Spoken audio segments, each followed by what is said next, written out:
اور اس وقت ہمارے ساتھ ٹیلی فون لائن پر موجود ہیں ممتاز عالم دین اسلامی نظریاتی کونسل کے رکن مفتی ابراہیم قادری صاحب سکھر سے اس وقت ہمارے ساتھ ٹیلی فون لائن پر موجود ہیں. السلام علیکم مفتی صاحب. وعلیکم السلام ورحمۃ اللہ. مزاج گرامی بخیر؟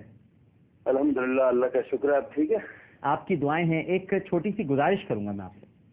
جی ویسے تو ہم گفتگو کر رہے ہیں, مفتی منیب الرحمان صاحب بھی ہیں اور ابھی راغب نعیمی صاحب نے بات کی, ڈاکٹر فضل احمد بھی ہیں.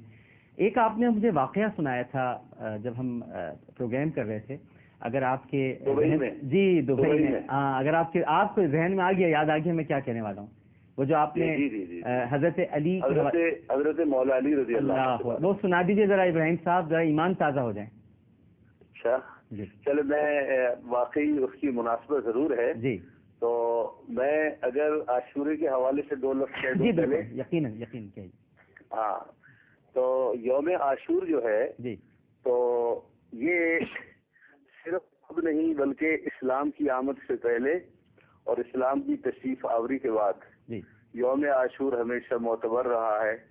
اور عرب کی جاہلیت میں اور اسلام میں لوگ اس کا احترام کرتے تھے, اور زمانہ جاہلیت میں پھر اسلام میں ہر سال یوم عاشور میں کعبۃ اللہ شریف کی غلاف پوشی ہوتی تھی. جی کعبۃ اللہ شریف کی غلاف پوشی ہوتی تھی. جی, اور اس یوم عاشور میں دنیا میں صدہ واقعات سانحات پیش آئے. نوح علیہ السلام کی کشتی کا پار لگنا, موسیٰ علیہ السلام کی قوم کو آزادی ملنا.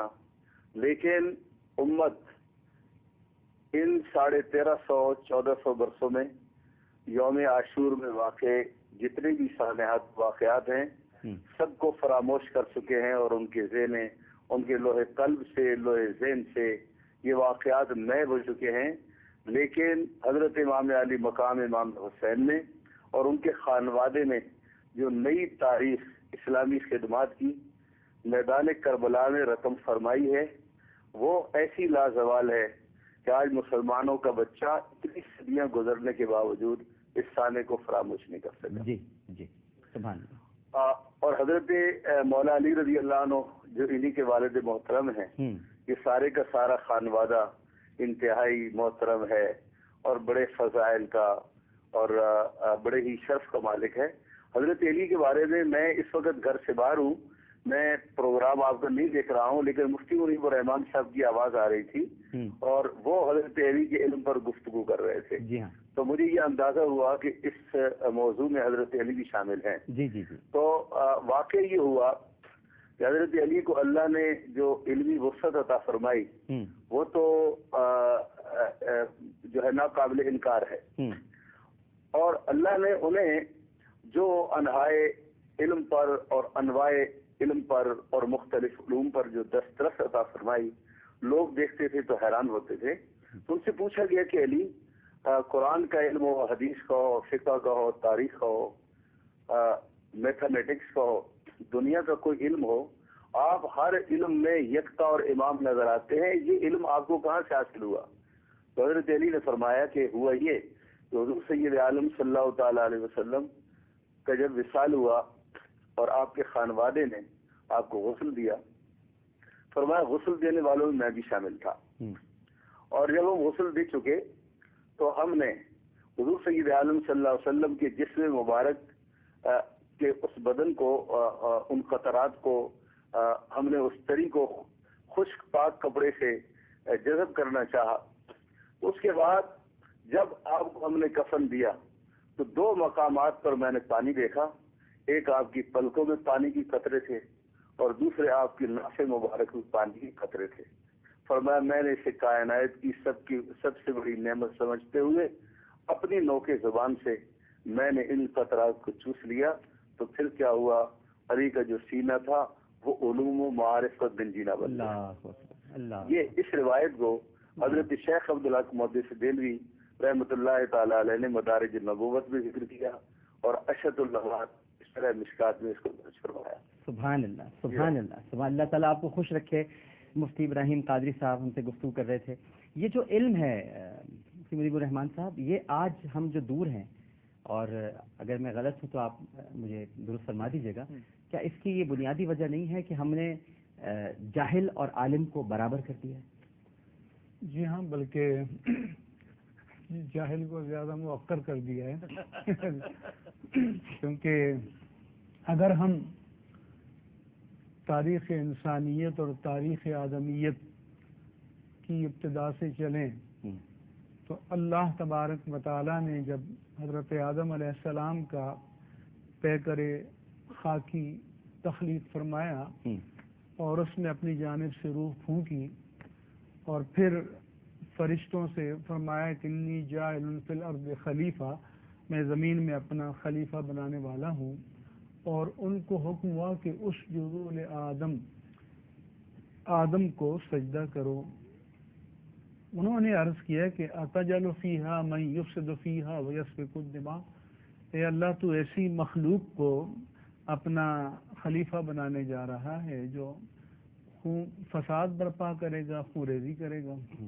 جیسے آج کل بھی مغرب والے اسلام اور فساد کو انہوں نے ہم معنی سمجھ لیا، بعض افراد، چند افراد کی وجہ سے ہر مسلمان کو وہ اس نظر سے دیکھتے ہیں۔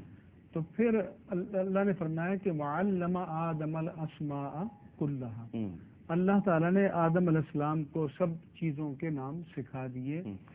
ثم عرضهم علی الملائکہ، پھر ملائکہ پر ان چیزوں کو پیش کیا۔ فقال انبئونی باسماء ہؤلاء ان کنتم صادقین، اگر تم اس دعوے میں سچے ہو کہ یہ خلافت کے اہل نہیں ہیں تو ان چیزوں کے نام بتاؤ۔ تو قالوا سبحانک لا علم لنا الا ما علمتنا، تو پاک ہے، ہر عیب سے برتر ہے، ہم کچھ نہیں جانتے جتنا تو نے ہمیں سکھایا ہے۔ پھر فسجد الملائکۃ کلھم اجمعون، تو اللہ تعالیٰ نے جو وجہ فضیلت آدم اور وجہ مسجودیت آدم کی طرف اشارہ کیا کہ یہ علم ہے، اور علم کو ان کی وجہ فضیلت بنایا۔ تو اس سے معلوم ہوتا ہے کہ انسان کی جو شرافت کا سب سے بڑا جوہر ہے، ٹیلنٹ ہے، کہ سب سے بڑی خوبی ہے، وہ علم کی دولت ہے۔ اور اس لیے اللہ تعالیٰ نے اپنے حبیب مکرم صلی اللہ علیہ وآلہ وسلم کو فرمایا تھا کہ وَعَلَّمَكَ مَا لَمْ تَكُنْ تَعْلَمْ وَكَانَ فَضْلُ اللَّهِ عَلَيْكَ عَظِيمًا، کہ اس نے اے پیارے حبیب آپ کو وہ سب کچھ سکھا دیا جو آپ نہیں جانتے تھے۔ یعنی معلومات جو ہیں ان کو کیٹیگرائز نہیں کیا، ان کو تفصیلات میں نہیں بیان کیا، فرمایا جو کچھ بھی نہیں جانتے تھے، اور یہ بندے کا پیمانہ نہیں ہے، رب کا پیمانہ ہے، تو ہم نے آپ کو سکھا دیا۔ وَكَانَ فَضْلُ اللَّهِ عَلَيْكَ عَظِيمًا، اور آپ پر اللہ کا فضل بہت بڑا ہے۔ اور وہی پھر فیضان علم منتقل ہوا صحابہ کرام کی طرف بھی اور حضرت علی رضی اللہ تعالیٰ عنہ کی طرف بھی۔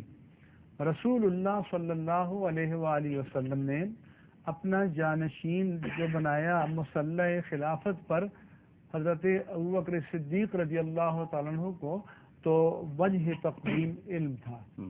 اسی طرح سے حضرت علی رضی اللہ تعالیٰ عنہ فرماتے ہیں کہ جب ان کو حضور قاضی بنا کر بھیجنے لگے تو انہوں نے حضور سے عرض کیا کہ بھی میرے سامنے مقدمات آئیں گے، کیسے فیصل کروں گا؟